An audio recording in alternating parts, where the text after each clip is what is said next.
I need an appropriate chuck. So my neck is a little too long, so it doesn't quite fit. So I'm gonna have to use 2 chucks here. I'm gonna have to use the power of tower, meaning that one, I'm gonna put the bat on here because the bat pins will get in the way.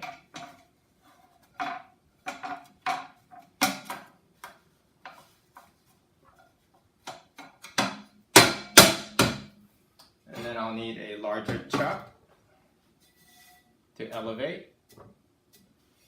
I'm going to go ahead and tap center that as well. And then we'll put the secondary chuck on top, like so. And then we'll just simply go ahead and invert this back in here.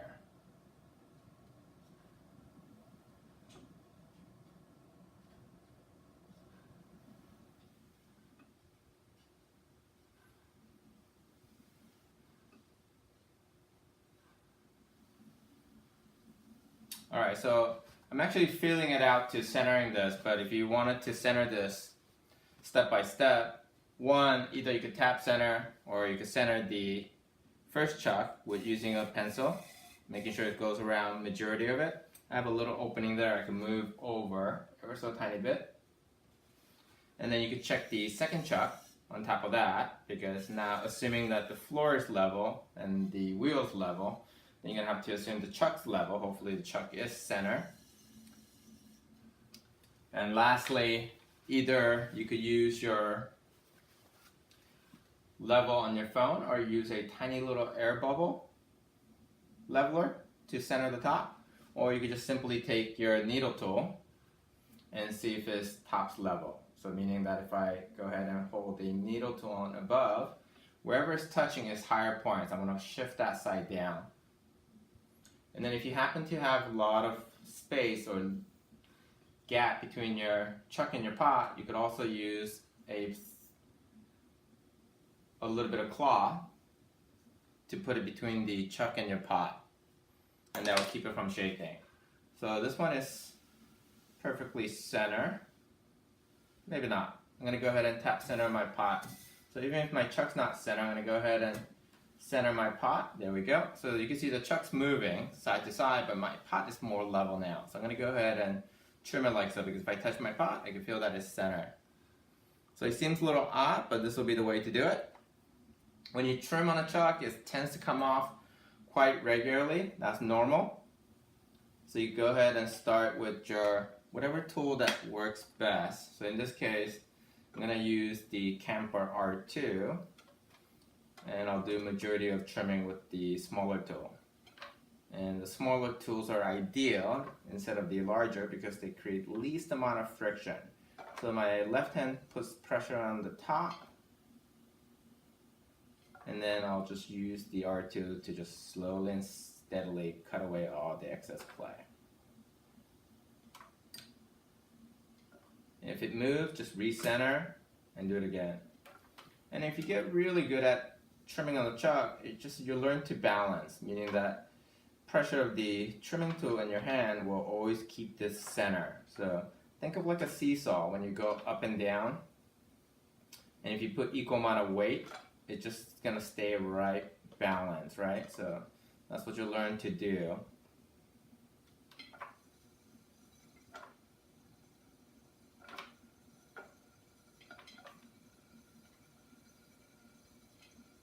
So you're not gonna always have the ideal dryness. Sometimes a little softer, sometimes a little drier. And you just have to learn to work around those things. When it's dry, you just have to trim a little slower. When it's a little softer, you might have to be patient and wait. Or if you don't, then you're just gonna have to trim very carefully not to press too hard. Alright, so looking at it, the contour of the shape is looking pretty good. My base is about 3 to 4 fingers, and that's pretty good. So at this point, I could move on to a bigger tool to give less of a trimming line. I don't have to remove that much clay. So I'm just looking for the finishing touch. So if you notice, I also don't trim my base, because in case it moves, it makes it easier for me to center or level this bottle. So I always tend to trim the side first, and the last thing I'll do is trim the base. And if it's not perfectly center, it really isn't that big of a deal. So it's purely up to you. Because at the end, all in all, it really won't make much difference.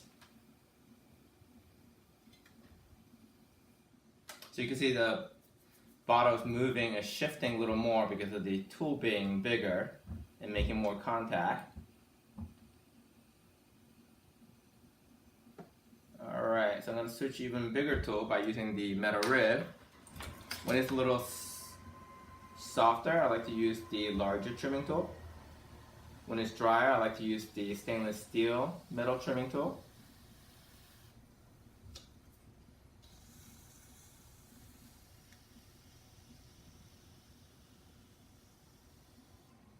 I think overall that's looking pretty good.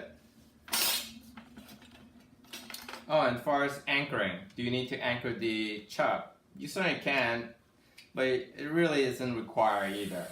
So when you are using clay, when you're using a chuck and then you're using anchor clays to put it in the chuck here, it really doesn't do much. It may make you feel better, but it's not going to really help you hold, because ideally you're not sticking the clay onto your bottle. You're just sticking it onto the chuck, and it's already wedged in, so it should be perfectly fine. If anything, again, you could use a wet cloth or just a regular old t-shirt that you cut up to use it as a filler. And if your chuck happens to be rough, you could do that. Sometimes if I don't have anything else, I'll use a paper towel. But you can see you could just simply do it with none of those things as well. Alright. And I don't generally make a foot ring, but I'm going to go ahead and do that because I'm sure you guys will prefer to see that than not. If you happen to trim the base and you're making a foot ring and your foot ring is uneven from left to right, you could always just soften it. If you soften it, meaning that you don't have this sharp line, you really won't see the difference. And also it's at the bottom of your pot. And once it's done, very few people actually look at the bottom of the pots, unless you're potters. And of course, one of the advantages of making a foot is that you could glaze the base as well. So that would be the big upside of trimming the bottom. Alright, just need to smooth this out. And then you can see my hand or my finger positions change. Depends on where I'm trimming and how I want to balance it out. And you can see I have like 3-point contact with my middle finger and my thumb and my pinky to help this keep it balanced as I trim. So nice and steady speed and nice and steady with your tool, your trimming tool that is. And let's go ahead and finally put the finishing touches and wrap this up.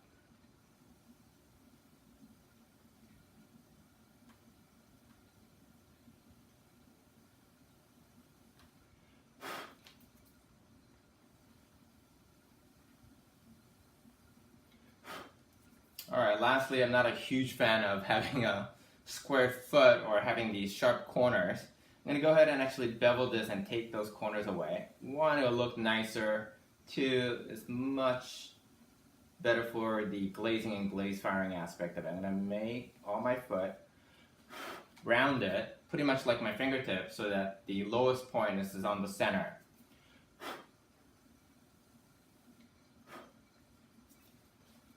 Alright, that's looking pretty good there. We can tap on it, check the thickness, not a big deal. And also, if it's a little heavy, nothing wrong with that. It's actually preferable on a bottle like this because you don't want to just tip over.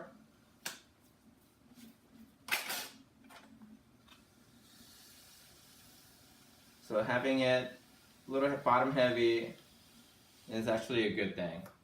Alright, lastly, again, take a sponge, give it a little sponge bath, wipe it all down so you could even out the tone from top to bottom. And the base, I'm just going to smooth it out, compressing it with my finger, as well as my foot here. I'm just going to smooth that out. often you have to wait to touch, but I'm going to pick it up from the bottom very carefully like so. Let me remove these chunks.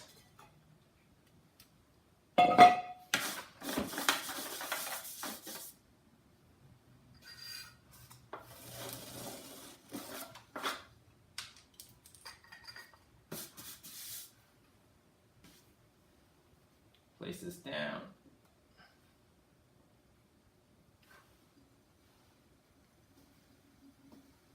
I'm going to tap center lightly, and then you can see there are a few markings from the chuck, and not a big deal, but it's always nice to have a nice finish, clean, even line piece. So I'm going to go ahead and sponge that down as well.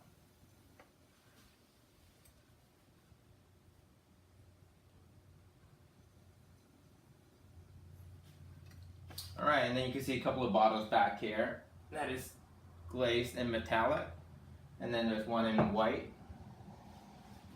Alright, hopefully you guys will have a successful trimming. And thanks for watching.